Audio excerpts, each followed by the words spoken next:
your hand out, demanding that I pay the money that I work for. At least that's what you say. But what gives you that power? Who died and made you boss? I'm barely getting by today. I can't afford that loss. So if you don't show some legal obligation that I pay, put your hand back in your pocket. Well, hello there. I'm Hartwell Broussard, and I welcome you to HELP, the program with help and a request for help. The reason help is needed is because America is in distress. If you notice in the background, the American flag is displayed upside down. When a flag is displayed upside down, it is done so as a distress signal. If you wish to confirm that, go to the United States Code, Title 36, Chapter 10, Paragraph 176A. My goal is to help you to understand why America is in distress, and hopefully you will do something to help get us out of this dire situation that we are in. For this program, I will be helping you by showing you part 2 of a video entitled Police State 2000, released by Alex Jones. But before going into that, I would like to mention that I was talking with an attorney, and the attorney said that if a gun manufacturer manufactured a gun with a trigger pull so light that a child can fire it, and the child injures himself, kills himself, injures someone else, or kills someone else, the gun manufacturer should be sued. While we're on the subject of guns, here in America, we have what we call a Bill of Rights. And in the Bill of Rights, there's Article 2. And here is how it reads. A well-regulated militia, being necessary to the security of a free state, the right of the people to keep and bear arms shall not be infringed. I didn't hear anything about a trigger pull, did you? Yet this attorney feels that a gun manufacturer should be sued if a child can fire a firearm. I like a 2-pound trigger pull. A 2-year-old can fire a gun that has a 2-pound trigger pull. Yet this attorney would like to see gun manufacturers sued if a child can fire the gun that they manufactured. And I started thinking, would this attorney want to see a butcher knife manufacturer sued if a couple bought a butcher knife with a very sharp edge that the butcher knife manufacturer manufactured, lie it on the table, go in the living room and watch TV, and the child gets a hold to it and cut a bunch of tendons that makes the hand work, and it costs $100,000, maybe $200,000 for the surgery and all the therapy. Should the butcher knife manufacturer be liable for that? I don't think so. That attorney wouldn't say, no, don't sue the butcher knife manufacturer, but he wants to sue gun manufacturers if a child injures or kills itself or someone else with a gun. Hey, I went a little further. This is a bobble pin. Children have taken a bobble pin and stuck it in a receptacle and electrocuted themselves to death. Would this attorney want to see the electric company sued because they manufactured electricity. I guess manufactured is a way to put it. Or made electricity, however you want to put it. The electricity was so strong that it killed the child. Would this attorney want to see the electric manufacturers sued? No, he wouldn't. Why would he want to see gun manufacturers sued? Could it be that he wants gun manufacturers to go out of business so that Americans will be disarmed? What happens after people are disarmed? A police state is formed. In a police state, you lose all of your rights.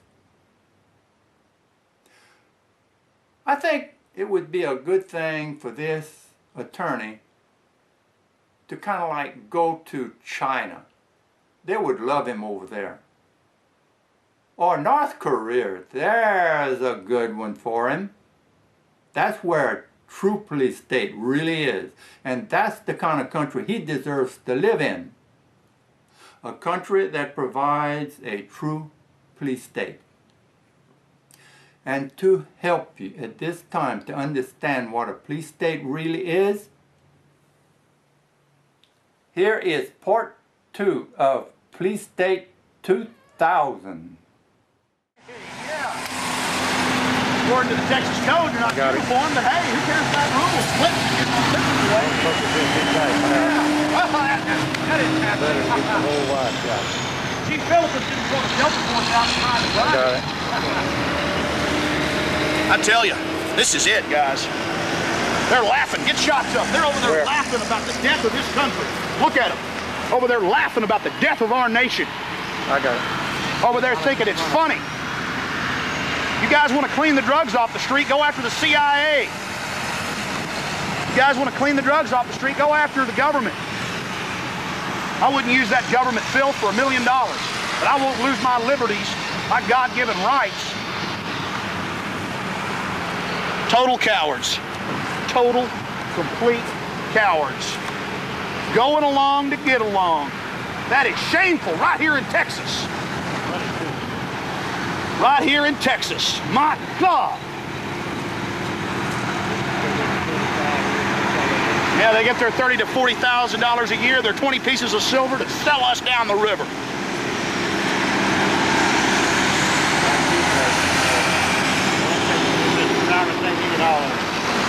Boy, pensions and the rest of it, selling our country out. God.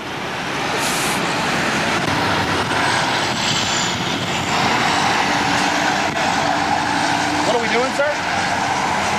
Well, I'm the syndicated radio talk show host, named Alex Jones. How you doing? Okay. What's your name, sir? Shane. This is night vision camera. Sir, this is reminiscent of Nazi Germany. I'll get somebody to talk to you about that. Who you want on the left? Well, they were telling us the person in charge would come. I'll get him. Okay. Look left. Left where? Oh, here we go. Yeah, the pack mentality. Yes. Yes. Deal with it. Nice crew cut. Why don't you fight for America? We've been asking for an interview for 30, 40 minutes, and they're just standing over there, and the head guy walked over and then ran off, and I talked about how they're a bunch of Nazis. I didn't call them Nazis, I just said it was Nazi-like activity. Nazi-like activity. You know, a whole city, and people just love it. Look, they're shining right in their face. Look at that. And he follows them along too, Alex. Look how they follow him along. Inside the car. So what? Look how he follows them along. Doing a fine job there. Look at the people, they wave, little scared sheep. Yeah, I didn't wave.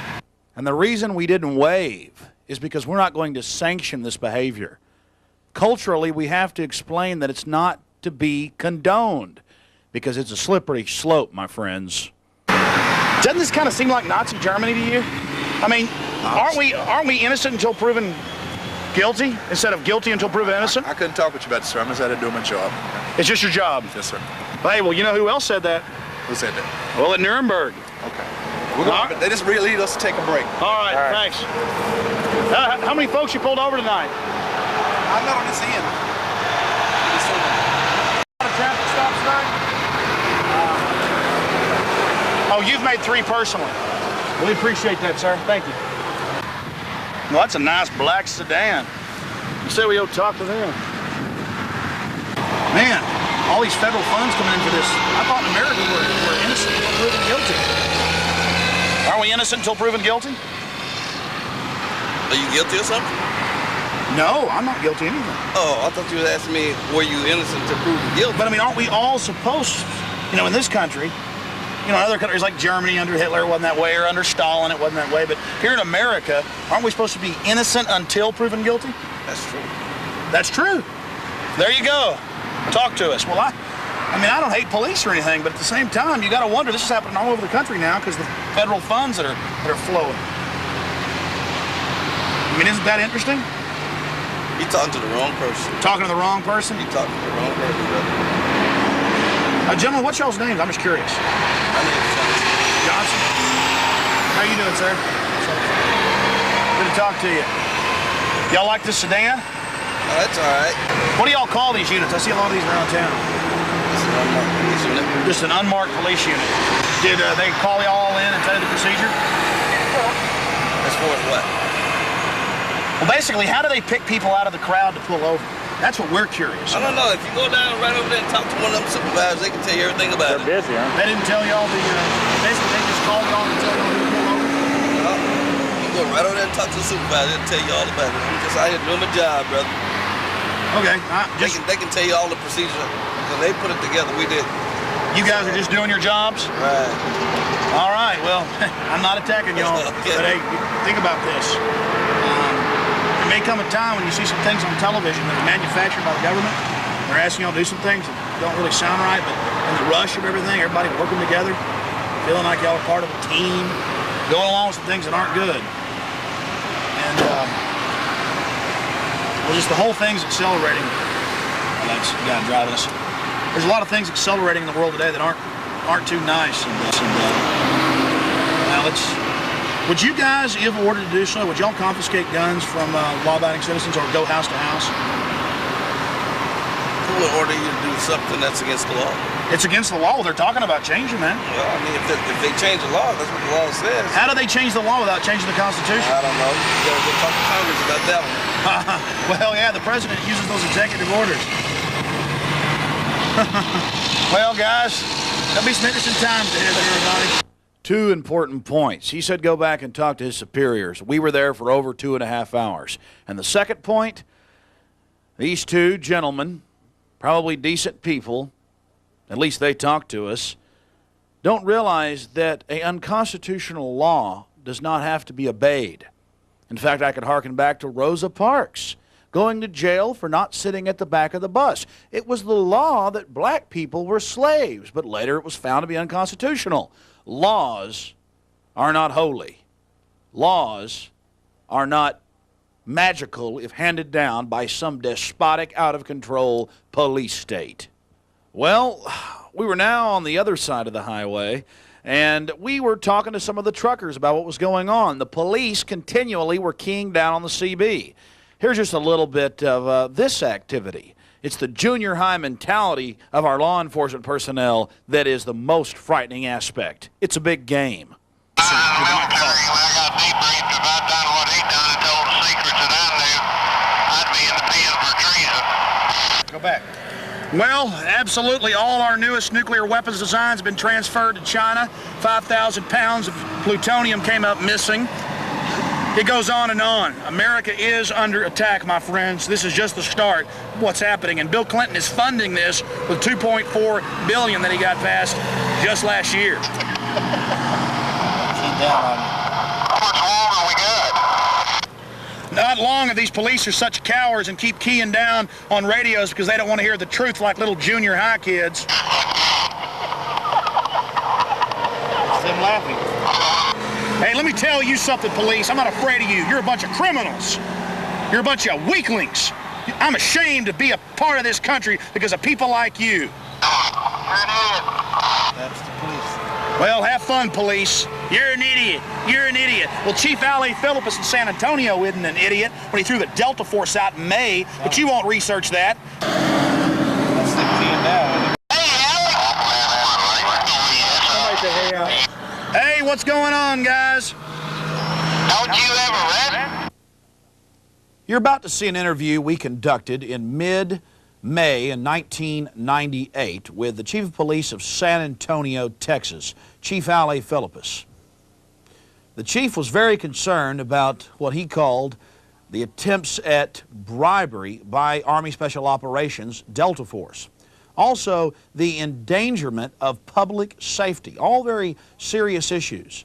This interview is a watershed event because, as far as we know, this is the first time that local law enforcement, local police leadership has actively stood up against Bill Clinton's new military, or the globalist New World Order type military, where they come into towns and terrorize the public.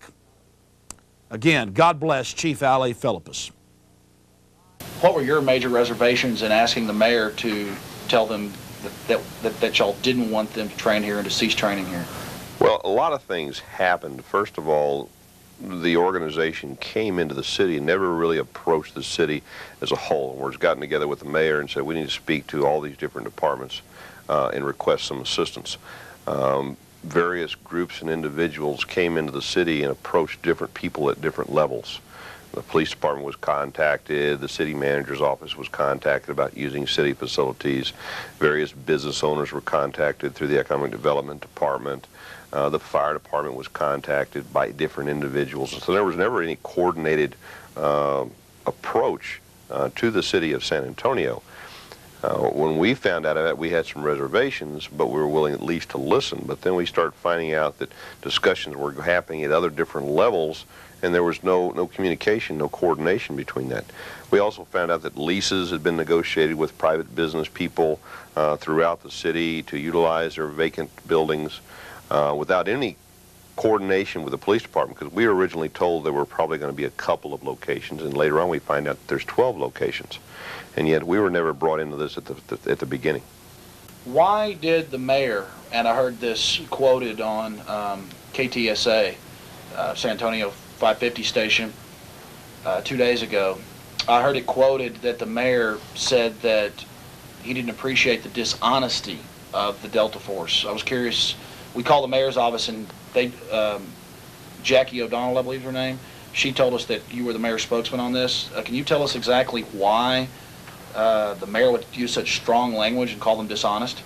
Well, I think that there were various approaches. For example, when I originally said no several weeks ago, matter of fact, a couple of months ago, but no was never no.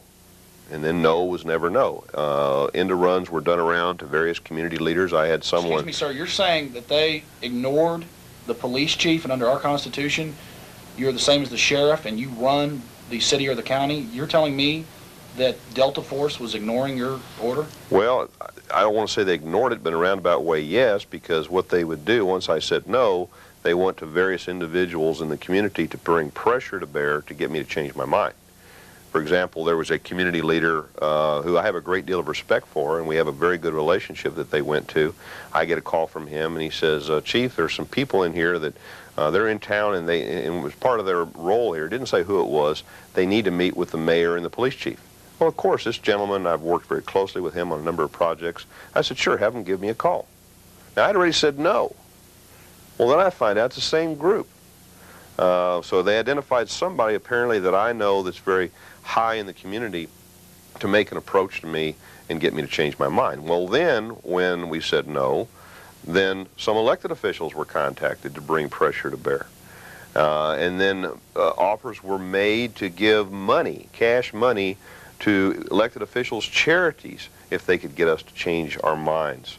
I mean, you know, as one of my deputy chiefs said, in some circles that's called bribery.